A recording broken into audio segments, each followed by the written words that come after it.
Maya, what are you doing on my floor? The same thing I've always done, Marcus, surviving. Does she have a daddy?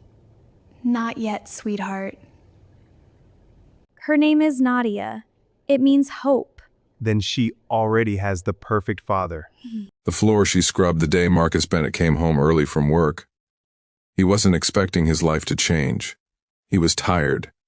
The kind of tired that settles into your bones after 12 straight hours managing inventory at a logistics company, raising a 7-year-old daughter alone, and pretending to the world that everything was fine. His dress shoes clicked against the marble entryway of the house he'd bought 3 years ago, the house he'd been so proud of, the house that sometimes felt too big and too quiet all at once. He pushed open the front door and stopped breathing. There, on the floor of his kitchen, was a woman in a pale blue dress, her swollen belly pressed gently against her knees, her dark hair falling loose around her face, scrubbing his floors with a rag and a bucket of soapy water like she had something to prove to the universe. "Maya?" Maya Kapoor didn't look up right away. She finished the section of tile she was working on, slow, careful strokes, then sat back against the kitchen island and finally met his eyes. "Hey, Marcus." Her voice was steady, her eyes were not. He crossed the room in 4 strides, crouching down in front of her, his heart hammering somewhere in his chest. "What are you doing on my floor? He gestured helplessly at her stomach. "I needed the money. Mrs. Patterson usually does your cleaning, but she twisted her ankle and she called me because she knows I used to clean houses in college and—" "Maya!" His voice came out softer than he intended. "Stop explaining, just— Are you okay?" She looked at him for a long moment. Those same dark eyes he remembered from childhood, from the summers they spent at their grandmother's neighboring houses in Atlanta, catching fireflies and eating mango on the porch steps. "I've been better," she admitted quietly. Marcus helped her up from the floor with a gentleness that surprised them both. He guided her to the living room couch, disappeared into the kitchen, and came back with a glass of water and whatever food he could quickly assemble, leftover pasta, bread, a banana. He set it on the coffee table in front of her without ceremony. "Eat. Marcus, eat first, then we talk." She ate.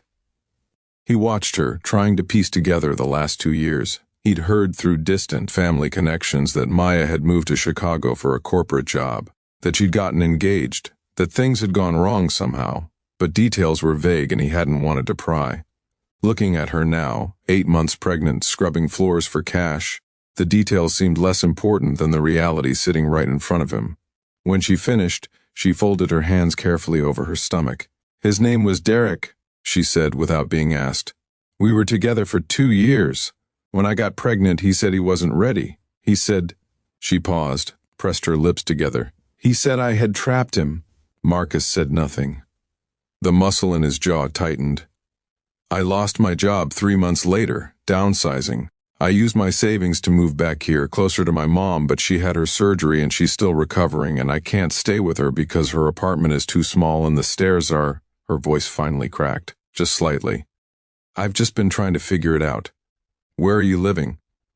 A beat of silence. A weekly rental place off Riverside Drive? He knew exactly what that meant. He'd driven past those buildings. They weren't places for a woman alone, 8 months pregnant in the middle of winter. How long? 6 weeks. Walked to the window, stood there for a moment with his back to her, looking out at the bare front yard where his daughter Zoe had a swing set that was still waiting for spring. He turned around. "You're moving in here." "Marcus, absolutely not." "Maya, I am not a charity case." Her voice had real fire in it now, the kind he remembered from when they were 12 and she'd stood up to every bully on the block. "I am handling my situation. You were scrubbing floors at 8 months pregnant. I was working, in my house, on your knees." He crossed his arms. "Look, I have a guest room that nobody uses. I have a kitchen full of food.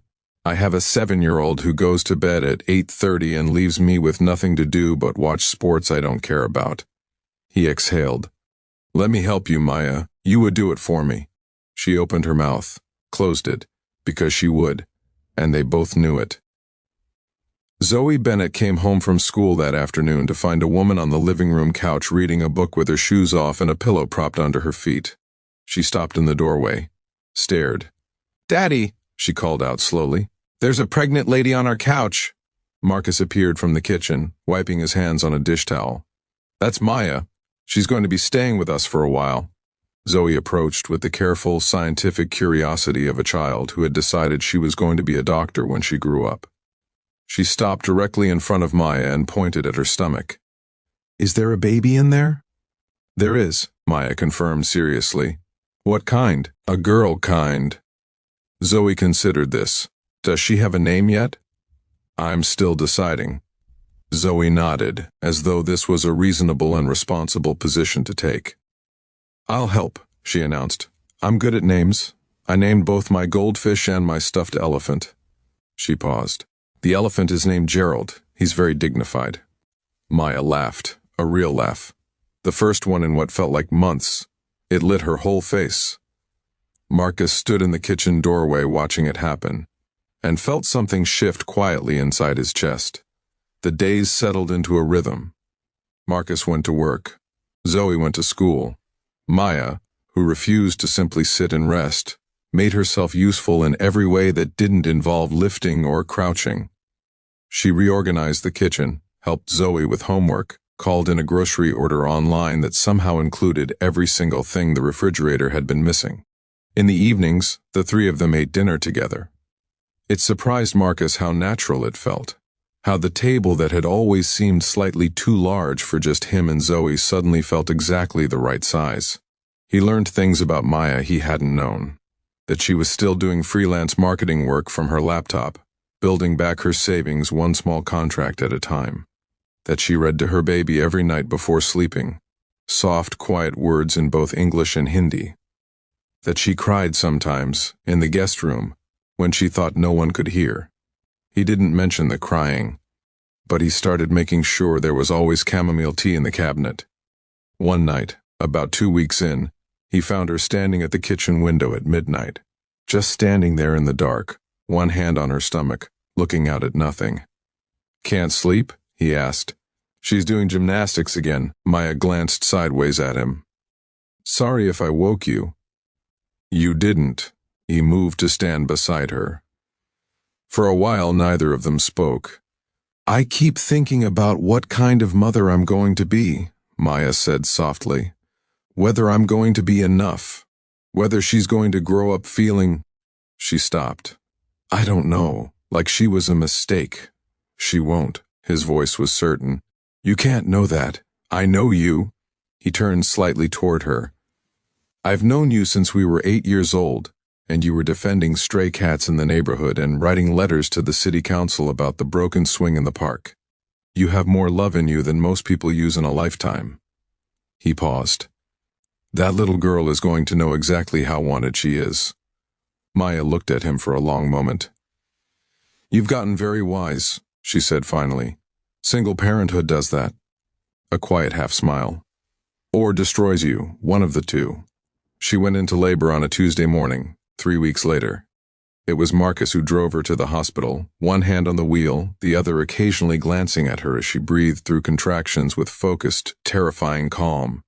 It was Marcus who sat in the waiting room for 4 hours, calling her mother, calling his own mother, keeping Zoe updated by text with carefully age-appropriate updates. "Everything is going great. Maya is very brave." "Is the baby here yet?" Zoe texted back. "What about the name?" When the nurse finally came out and told him he could go in, he found Maya propped up against the hospital pillows, tired down to her soul, with a tiny, red-faced, perfectly furious baby lying against her chest. She looked up when he walked in. "Marcus," she said. Her voice was wrecked and wondering. "Look." He looked. Something happened to him then that he had no name for, a feeling that was too large and too quiet at the same time. He pulled up the chair beside her bed and sat down, and neither of them said anything for a long time. "Nadia," Maya said finally, softly. "I think her name is Nadia." "Nadia," he repeated. He said it like it was already true. He told her how he felt 3 months later, not with a grand gesture, not with the words he'd practiced and then abandoned a dozen times, Just one evening when Nadia was asleep and Zoe was asleep and the house was finally quiet, and Maya was sitting across the kitchen table from him with her hands wrapped around a mug of tea. He said, "I think I've been in love with you since we were catching fireflies." She looked at him. The kitchen light was warm. Outside, the first thin snow of the year was falling. "I know," she said simply. "I think I have too." The floors in Marcus Bennett's house were always clean. But the best thing that ever happened to him walked through his door not as a guest, not as a visitor, but as someone who had always, in some quiet and unspoken way, belonged there. And some stories don't begin with grand entrances.